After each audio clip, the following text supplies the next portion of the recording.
wearing purple for the first time on camera, so that's different. I actually match my ditto. Okay.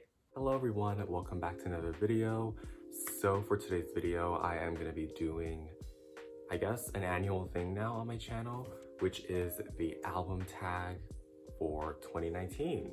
So, woo. Anyways, I did this last year and I felt like I wanted to do it again because I don't really talk about like current songs that I like, not like all the songs that I like, because besides like my unboxing videos and whatnot, I guess I don't really talk about it that much. Besides the groups that I stan, I do listen to like a lot of variety of music, but I literally only talk about the groups I stan in this video, so I mean, what was the point of even saying this? So I thought I would do the album tag again. So yeah, just to like explain a couple things, I am going to be focusing mainly on like albums, hence the reason it's called an album tag. So it's not just gonna be like a song that I liked, or like just because I love the title track, like if I didn't really like the rest of the album, I'm not gonna really select it as like something I would put in this video. So you guys might be like, where's this group, well, you know, I may love them and I may love the title track or whatnot, but if I only like the title track, or if I only like 2 or 3 songs out of like an entire album, it's not really gonna be over like an album where I like love all the songs, or like literally like 75% of it. So yeah, just wanted to explain that. Just because it's not in this video doesn't mean I don't like the group or anything. So save the comments, and if you guys are somehow offended, I feel like some people get offended by these sort of videos because it's like kind of opinionated, but if you are, sorry, you can make your own video. I'm not like a music expert or anything. This is just like my personal opinions and just what I like personally, because music is very subjective and anyone can like anything they like. Everyone's gonna have different tastes. So yeah, if you're mad or sad or something, I'm sorry. This is just what I like. So yeah, without further ado, let's just get right into it. Good vibes only. Starting off 2020 with good vibes. Okay, so first I wanted to talk about my favorite full album. So not like a mini album or an EP, like a full studio like album with like 10 or something like that amount of tracks. This year, one group really stood out to me, or one album stood out to me, and that is this one. This is Treasure Episode Fin All the Action by ATEEZ. Now, this year ATEEZ really blew me away. I remember, I've said this before, but I didn't really like ATEEZ when they like first debuted. I didn't really like their title track and like their debut song. I was like kind of iffy about it. But as 2019 came, they like completely dominated this year, and oh my god, I had to stand ATEEZ because their music is absolutely like phenomenal. I love the title tracks. I love their entire album. I just love them, and their first full studio album just really impressed me. I actually love like pretty much all the songs in this album. My favorites would have to be either Mist or Thank You. Those are my 2 top faves from this album. But yeah, this is just like my mind just directly steered to ATEEZ when it came to like albums, because ATEEZ is just, their music is amazing. Like all their B-sides are amazing. I highly recommend listening to this entire album. It's so good. This is my favorite full album. Moving on to my favorite mini albums. So not talking about full albums, mini albums. I actually have 2 because I'm like very indecisive. So yeah, first off, I had to put BTS's Map of the Soul Persona. Oh my god, this was actually like one of my favorite albums like ever from BTS, like mini album wise. I know people might be like, I don't know, I like their old songs better, I like their old style better, it's not their best. For me though, this really sold it to me. Like I listened to all of the songs in this entire album like so many times. My favorites would have to be Microcosmos and Make It Right. I've been listening to Make It Right recently a lot. I think it's because Lauv, they did their collab with Lauv and he's amazing, and that just made me want to listen to it more. But this entire album is so good. Yeah, Map of the Soul persona. It's really sad that BTS only had one comeback this year, but they did not disappoint. I really freaking love this comeback. And then the second mini album I had to choose was Stray Kids' Clay Levanter. Don't hate me for this, but obviously you guys know I'm like a hardcore stay. They're like my alt group, and this album definitely did not disappoint. I honestly thought Clay 1 Miro was gonna be my favorite album from them this year, but they had to release this, and yeah, this is just like my favorite album from them this year. It's so good. I love all the songs. Once again, like all my songs are like so good. Like I can't even decide like what songs to choose, but if I guess if I had to choose, I would choose Levanter, which is the title track, and Booster. Yeah, the first time I heard Booster, oh my god, I was like so hyped up. God, this is just such an amazing album. I highly recommend listening to their other two Clay albums too. I know a lot of people are like not loving Stray Kids because of their title tracks, and I guess I kind of get that because not a lot of people, I guess, like the intense EDM sound, which is what they kind of focused on this year for their title tracks, but they have really good B-sides. So yeah, if you don't like their title tracks, at least listen to their B-sides because their B-sides are really good. I promise you, highly recommend. So yeah. Next up, I have my favorite repackage album, and there weren't too many repackage albums this year. There were like kind of some, but I feel like a lot of people focused on mini albums or like digital singles or something, which is kind of weird, but I almost forgot about this because it has been a fat minute since this group had a comeback in general because of all the things happening. But here I have iKON's repackage album, the New Kids. This came out in January, so it has been a freaking while since iKON had a comeback. It's so sad because, you know, this year was just such a mess. But yeah, I would have to choose this as my favorite repackage because I like iKON just releases bop after bop after bop. They're like one of the most talented groups ever in my opinion, and their songs are so good. So I highly recommend listening to iKON's entire discography. It's so good. From this album, I guess I would have to choose, what would I choose? I guess Just Go. That's such a good, just emotional song, and I love it. So also this packaging is pretty cool. I mean, it is kind of delicate, so I am kind of careful, but yeah, favorite repackage, iKON, the New Kids. Now we move on to my favorite album packaging. So I don't really have like a specific album like favorite packaging. I feel like a lot of albums this year were like kind of similar packaging wise. It was a lot of like books, like book styles, if you know what I'm talking about. And that's not my favorite type of packaging, but I'll show you what my favorite packaging is.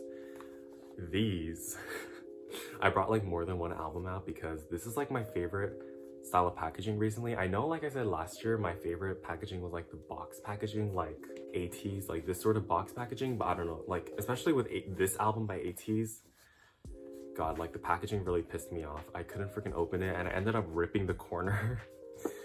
But yeah, this is like the perfect solution, if you know what I mean. It's like, let me show y'all. So this is MAMAMOO's album. Most of their packaging is like this album wise, but it's like a box, so it's like hardcover and stuff, and keeps like all the goodies safe inside, but it opens up like this, and it has like a magnetic closure too. Like, y'all hear that?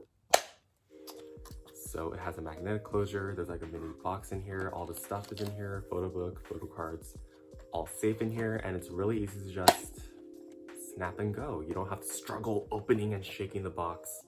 It's like a box and a book at the same time. So this is like my favorite packaging. So yeah. So for example, MAMAMOO's albums. Daniel King also did this album, or Daniel, whatever. With his debut EP, except for instead of like flapping over on the side, it just like stops here, which is still pretty cool. It's still like magnetic and keeps stuff safe, so love that. And then also (G)I-DLE did this with their 2 physical albums that they only have similar packaging to MAMAMOO, so that is my favorite album packaging. And then for my least favorite, I think we all know if you guys watch my channel, and also last year's album tag, which this album had similar packaging to. this monstrosity. Obviously not like directing the hate towards 17 and the actual album itself, but like physical album wise, I hate the envelope packaging. Oh my god, like literally so annoying. I just hate it. It's so delicate. It can like fold and bend in places. Like if you drop this, you're like pretty much screwed because it like scrunches up, and it's held together like with like a sticker that like once you peel off, it's never gonna stick again. That's why I had to put it back in this plastic packaging, because this is just never gonna stick again. And if you want to keep opening and closing it, it's just so annoying. God, I just hate the envelope packaging. Yeah, like last year I said I hated Limitless packaging by NCT 127 because it had that similar vibe. This one's like a little more okay because like the actual envelope is like a soft matte, which I love. And I guess it's like easier to peel off the sticker, but either way, envelope packaging is just something that no artist should do. Just stick to books or boxes. Like, no one likes this. Okay, next up, we're gonna talk about my favorite rookie albums. So I have two. Well, I actually have multiple, but from like two different artists. So first one, no surprise, it is ATEEZ. Oh, like I said before, like ATEEZ just actually took over my life this like in 2019. I'm so glad I started standing them this year because yeah, their music is absolutely amazing. Like I said with this album, highly recommend, and these two albums that they also released this year. The Treasure series is just so good. Fun fact, I actually forgot that this came out this year. I actually thought that Say My Name came out in November of 2018. I don't know why I thought that, but it came out early this year, so well, last year since I'm filming this in 2020, but yeah, such good albums. Love ATEEZ, so good. And then I have to give a shout out to TXT. I feel like TXT really rocked this year as well. Even though their newer album didn't really catch my attention too much, I really did love their debut mini album, The Dream Chapter Star, and also props to them for already releasing a mini album on their first not a mini album, a full album on their first comeback. That's actually pretty crazy, so congrats to TXT. This album though is just, I guess like if it's my personal music taste better, Crown is so good, and just the rest of the songs in this, I actually didn't really like Cat and Dog. I was like a little iffy on it, but I guess since they performed it more, like it just like kind of stuck to me. So yeah, also this packaging is kind of annoying because the sleeve just keeps coming off. But yeah, those are my favorite rookie albums for this year. Next up, we have the most anticipated albums, like the albums that I personally was like so excited for. I was like, oh my god, like so hyped up. NCT Dream, oh my god, like I was so excited to hear when like around the time NCT Dream was gonna make a comeback, because like it was like almost a year. I think it was like longer. Wait, was it a year? I don't know, but like it was a really long time since NCT Dream had a comeback, and NCT Dream just releases so many bops. They're like one of my favorite groups ever, and they just were being paid dust. And yeah, but they came back strong with We Boom. Oh my god, such a good album and such a good comeback in general. Literally one of my favorite faves of this year. So I was very high. I had high expectations, and those expectations were met. So yeah, one of the most highly anticipated comebacks for me this year. Next up, we're gonna do something a little different. Even though I did this in my last video, I think it is my favorite non-K-pop / Korean albums. So just like American or whatever. I actually have two. So first of all, I talked about this in one of my videos actually. One of my favorite non-Korean albums was Lover by Taylor Swift. I know this is like kind of like random. I actually didn't see myself liking Taylor Swift again. I actually like, you know how like her songs are really popular, and then back then, and then it was Taylor Swift was kind of like that artist where everyone's like, oh, like you liked her back then but not really like now. But that was like kind of my perspective on Taylor Swift. But my coworker is like a huge Taylor Swift fan. Like he's like a hardcore Taylor Swift stan, and he played this album a lot while we were at work, and a lot of the songs actually stuck to me, so I ended up buying it in vinyl. But yeah, Lover by Taylor Swift is actually a really good album. I feel like a lot of people just kind of put Taylor Swift to the side, but I really do love this album. My favorite songs, I would have to choose Cruel Summer or what was it, False God. Those two are really good. I highly recommend it. So Lover is just an album I recommend. That's non-Korean if you guys are kind of sick of K-pop, I guess. But yeah, this year I've just been listening to a lot of non-Korean songs. I don't know, it's kind of weird for me because I kind of like branched away from like American songs because they were kind of like bad. But this year, like a lot of songs are actually really good. So I started listening to a lot of American albums recently. Another album that I've been listening to and another artist I've been listening to a lot this year is Malone. Now I don't have his album like physically to hold and show you because yeah, I really do want to get his vinyl though, but his album that he released this year, Hollywood's Bleeding, is one of my favorite albums of 2019 again also because I don't know, I feel like a lot of people don't really have, like in the K-pop industry, they don't have a good perspective on Post Malone for some reason. I don't know if it's because of his like face tattoos or something, but Post Malone is actually a really good artist. I love his voice, I love his songs. Like his two previous albums, his two most recent albums, Hollywood's Bleeding and Beer Bongs and Bentleys, those two albums are really good. I actually did listen to the entire album and I did add a lot of his songs to like my American playlist. But yeah, Post Malone, Hollywood's Bleeding is actually a really good album. So I don't know, once again, if you guys want to branch out outside of K-pop, I would recommend Hollywood's Bleeding by Post Malone. It's a really good album actually. I know a lot of people don't really like rap and stuff, but just keep that in mind. Okay, next up we have my favorite solo album of 2019.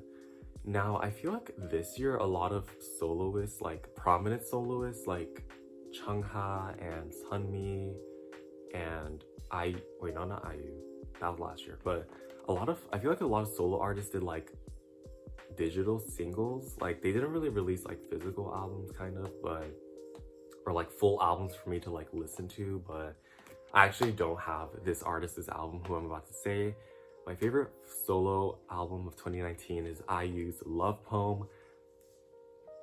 Just pretend it's here. I don't have it physically, I'm sorry, but yeah, IU had a really strong comeback this year. I don't think she had a comeback last year. She just released BB, but this year, oh my gosh, she came back with her like, what is that, mini album, Love Poem. Oh my god, it's just such a good album. There's a reason why it's like dominating the charts to this day because IU is just such a queen. I love her. I feel like everyone loves her. She's just that one artist that everyone just loves and respects because she's been in the industry for such a long time. She's dealt with a lot of BS. She still kind of deals with a lot of BS, but mainly just love, and she deserves it. She's so talented. She's so humble. I just love her. She's amazing, and her recent album did not disappoint. Oh my god, so good. So if you guys haven't listened to IU's like entire album, I would highly recommend it. Next, I'm going to be talking about groups I started to stan in 2019. So I actually started to stan a lot of groups. I stan a lot of groups in 2018, and I feel like 2019 was no different. I started to stan like a bunch of different groups, so I will talk about a few of them. First off, I think we all know who one of the artists is because I said it earlier in this video, but I started to stan ATEEZ this year because their music is just amazing. I love them. Highly recommend. Next up, I also started to stan MAMAMOO. I don't know why I didn't start to stan MAMAMOO earlier. I feel like, I don't know, I had like a negative perspective of them. Like, is that the word, perspective? Like a negative view on MAMAMOO for some reason. I don't know why, but I'm glad it's over now because they just released bop after bop after bop. Yeah, I started to collect MAMAMOO and stan MAMAMOO this year. Next, I started to collect and stan Oh My Girl this year. I actually was a fan of Oh My Girl like for the past 2 years because ever since Twice covered their two songs, Eyeing and Windy Day, on that Music Bank special, I started to like kind of get interested in Oh My Girl, and now I stan them because their music is amazing. Like all their songs are so good. Like this year they released the 5th season, which is like one of my favorite songs I think it's my favorite song from Oh My Girl, and one of my favorite songs that was released in 2019. Fifth Season is so good, and then they released Bungee, which is the repackage for this album. So yeah, I started to collect Oh My Girl. And then to conclude this long ass video, I know you guys are probably like bored. Most of you guys are probably clicked off, but anyways, I wanted to end with some albums that I would recommend to you guys. So I chose, well, kind of three. First off, BTS's Persona. Like I said, I'm pretty sure this isn't really a recommendation because I'm pretty sure everyone has heard BTS's entire album because they performed this so many times at like every single like award show and stuff, and their tour. But if you guys somehow have not listened to it, I guess listen to it, even though I'm pretty sure you guys did. Next up, like I said, I would recommend ATEEZ's entire discography. I don't know, I feel like a lot of people don't really listen to ATEEZ's discography besides ATEEZ, but yeah, ATEEZ's entire discography. And then, like I said, I know a lot of people might like have a negative perspective on this group, but my alt group, Stray Kids, not even just like this year, but also last year, they just released bops after bops after bop, bop after bop after bop. But yeah, this year, like the entire Clay series, like Stray Kids' albums are right behind me. Like their entire discography is so good. I feel like this year they did really well with the Clay series. If you guys don't like their title tracks, I know, I understand. If you don't like that sort of EDM style, or if you think it's noise or whatever, but I just recommend listening to their B-sides at least, like Miro and then Yellowwood. Like even though there were only 3 new tracks in Yellowwood, they released all 4 mixtapes on like digital platforms, so the mixtapes are really good, and then this album is really good. So I would just recommend ATEEZ's entire Stray Kids' entire discography. Like I just really recommend listening to their B-sides because it's really good. Don't judge them from their title tracks. I feel like a lot of people have a negative perspective of them because of side effects. It actually kind of pisses me off because, like, you know, I'm pretty sure a lot of people wouldn't like it if they judged your group's entire discography based on one song they don't like. I don't know, I feel like that's kind of like stupid. I'm sorry if that sounds rude, but yeah, don't judge a group by one song. So yeah, anyways, that wraps up this entire video. So thank you guys so much for watching. If you guys stuck till the end of this video, I know it's been like, what, 30 minutes almost, but yeah, I just wanted to sit down and do this album tag. Hopefully you guys enjoyed this video. If you did, make sure to give it a thumbs up, subscribe for more videos like this, and yeah, I'll see you guys in the next video. Bye guys, Happy New Year.